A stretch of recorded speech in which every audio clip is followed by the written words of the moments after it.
Shunda bu o'g'il meros masalasini shoshilinch hal qilishni xohladi. Bu xotiniga dedi: "Hamma vafot etdi. Amakim ham o'ldi, otam ham o'ldi. Tirik qolgan faqat otang."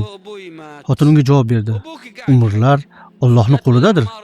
Lekin u tezroq o'lishini istar edi, toki merosni olib qolsin. Shu sababli u shoshildi va jinoyatga qo'l urdi.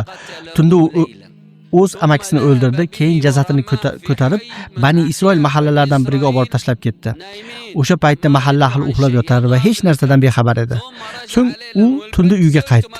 Xotin esa bu ishdan mutlaqo bexabar edi. Xotini otasiga juda yaxshilik qiluvchi edi. Onasi vafot etgan edi. Erta tongda odatdagidek otasini uyg'otish uchun bordi. Uyga kirib chiqdi, ammo uni topmadi. Qidira boshladi. Bilmasdiki, bu ishni qilgan odam o'zini eri edi. Qotil ya'ni eri o'sha kecha soxta qidiruv bilan yurar edi. O'zi esa jasadni qayerga tashlaganini yaxshi bilar edi. Quyosh chiqqach qishloqda hamma tarqaldi. Falon kishi falon mahallada o'ldirilibdi. U xotinning oldiga qaytib kelib dedi: "Falon kishi falon mahallada o'ldirilibdi. Aniq u ana shu yerdagilar o'ldirishgan. Diya to'lovini 2 barobar qilish kerak. Men esa otangni vakiliman. O'zi qotil edi, ammo hali ishi fosh bo'lmagan edi."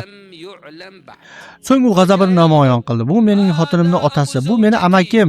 Allohga qasam, men faqat eng katta diyani qabul qilaman" dedi. Shu tariqa 2 narsani jam qildi: merosga bo'lgan ochko'zlikni va diyaga bo'lgan ta'mani. Lekin Allohdan hech narsani maxfiy emas edi. Zolimlar qilgan ishlaridan Alloh taolo g'ofil deb o'ylamang.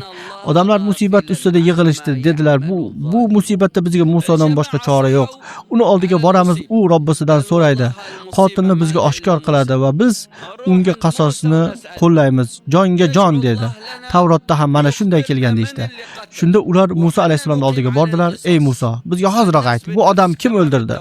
Muso alayhisolam Robbisiga duo qildi va uni: "Ey Robbim, Bani Isroil qotilini bilishni istayapti." Shunda Alloh taolo dedi: "Ey Muso, Bani Isroilga ayt, menga yaqinlik hosil qilish uchun bir sigirni so'ysinlar. Shundan keyin men ularga xabarni oshkor qilaman." Mana shu yerda sadaqani fazilati namoyon bo'ladi. Allohga yaqinlikning barakasi ochiladi va ba'zan faraj inson hayoliga ham kelmagan eshikdan keladi.